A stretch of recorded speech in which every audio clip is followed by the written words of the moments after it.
हमने हमारे 2-3 मिनट के टेस्ट के लिए जानवरों की जिंदगी नर्क बना दिया। कितनी असहनीय यातनाएं इन्हें दी जाती है सिर्फ आपके 2 पल के टेस्ट के लिए। लोग इसे खाने के लिए 2 मेन रीजन देते हैं। फर्स्ट, बहुत टेस्टी होता है, और सेकंड, बॉडी को प्रोटीन की ज़रूरत होती है, जो कि दोनों ही बेबुनियाद है। क्योंकि मांस में कोई टेस्ट नहीं होता, इसलिए आपको कच्चा मांस खाते हुए कोई नहीं दिखेगा। उसमें टेस्ट आता है उसमें डाले मसालों के कारण, जो उसमें टेस्ट आने के लिए डाले जाते हैं, अन्यथा मांस में कोई टेस्ट नहीं होता। और जब इनमें इतने मसाले डाले जाते हैं तो मांस खाना और भी हानिकारक हो जाता है। तब ये आपके शरीर में जाके रोगों को दावत देते हैं, जैसे पाइल्स। ये 90% नॉनवेज खाने वाले लोगों को होता है, और जो पाइल्स का दर्द होता है वो असहनीय होता है, बहुत दुखता है, बहुत से का ऑपरेशन करना पड़ता है। क्या करे भैया, कर्म का फल लौट के ज़रूर आता है। और फिर आगे चलकर बहुत से जन को कैंसर हो जाता है, क्योंकि इंसानी शरीर मांस खाने के लिए बना नहीं है। और फिर जो ज़्यादा मांस खाते हैं वो मोटे हो जाते हैं। तो भैया, अगर आप टेस्ट के लिए खाते हो तो फिर प्लीज़ आज से खाना छोड़ दे, क्योंकि मांस में कोई टेस्ट नहीं होता। और भारत में वेजिटेरियन फूड भी बहुत टेस्टी होते हैं, तो आप वो खा सकते हैं। आपके सेहत के लिए भी ये अच्छा होता है। अब हम दूसरे बहाने के इधर चलते हैं। हमें तो बॉडी बनाने के लिए खाते हैं, प्रोटीन के लिए खाते हैं। तो भैया, वेजिटेरियन होते हैं उनकी भी बॉडी होती है। सांड जो होता है उसमें ताकत कितनी होती है, हाथी जो होता है उसमें ताकत कितनी होती है, बहुत ज़्यादा होती है। और वो ताकत कहाँ से आती है? घास फूस खा के तो आती है। तो वेजिटेरियन खा के भी बॉडी बनती है। अगर आप मिलिट्री में भी देखोगे तो उसमें बहुत से सैनिक ऐसे होते हैं जो कि प्योर वेजिटेरियन होते हैं, और उनमें उतनी ताकत होती है जितने बाकी के सैनिकों में होती है। और आप ऐसे बहुत से एथलीट प्लेयर को देख सकते हो जिन्होंने ओलंपिक में गोल्ड मेडल जीते हो, और फिर भी वो वेजिटेरियन है। तो वेजिटेरियन से भी बॉडी बनती है। तो ये एक मिथ्या भ्रम है कि जब आप नॉनवेज खाते हो तभी बॉडी बनती है। यहाँ तक कि अक्षय कुमार भी वेजिटेरियन है, और वो अभी भी फिट है। मतलब आपको बॉडी बनाने के लिए नॉनवेज की ज़रूरत नहीं है। तो अब देखते हैं कि मांसाहार से दुनिया, आप और आपके बच्चों पर क्या प्रभाव पड़ता है, साथ ही जानवरों पर क्या प्रभाव पड़ता है। आपके मांसाहार के लिए जब जानवरों को पाला जाता है तब उसके लिए लैंड की ज़रूरत होती है, साथ ही पानी और खाने की। तो अब खाना लाने के लिए और इनके खाने के लिए जंगलों को तोड़ा जाता है, क्योंकि इनको खाने के लिए ज़्यादा लगता है। और जब जंगल ज़्यादा कटते हैं तो प्रकृति का बैलेंस बिगड़ता है, जिसका परिणाम हम आज तो भुगत ही रहे। और ऐसे ही चलता रहा तो आगे चल के हालत और भी बिगड़ जाएंगे। तो फिर आप अपने बच्चों के लिए कैसी दुनिया छोड़ के जाओगे।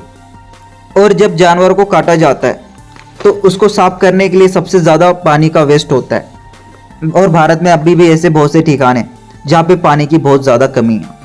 जानवर को काट के खाओगे तो हो सकता है कि 90% लोग उसे खाए ही ना।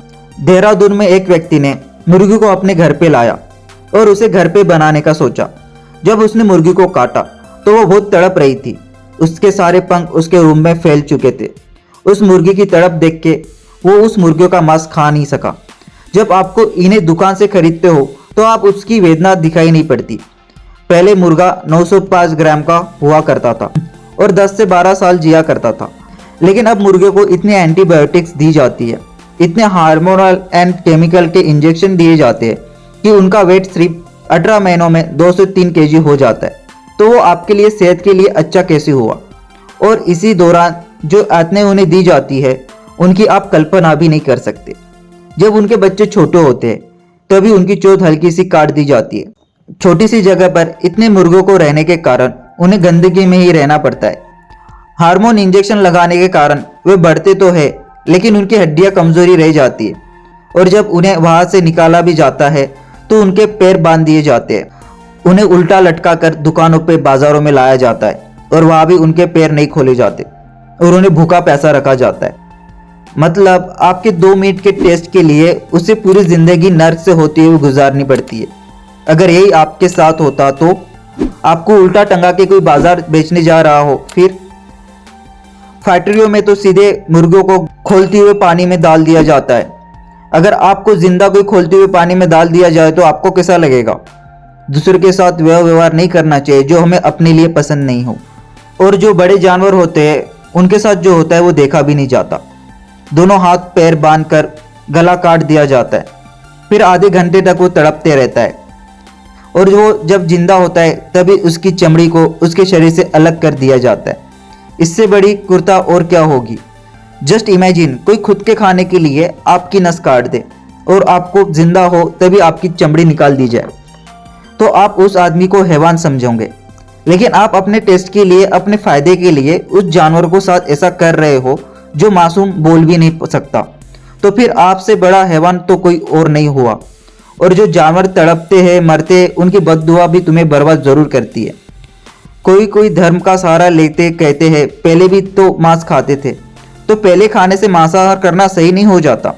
पहले बहुत सी कुरीतियां चली आ रही थी, अब वो बंद हो गई।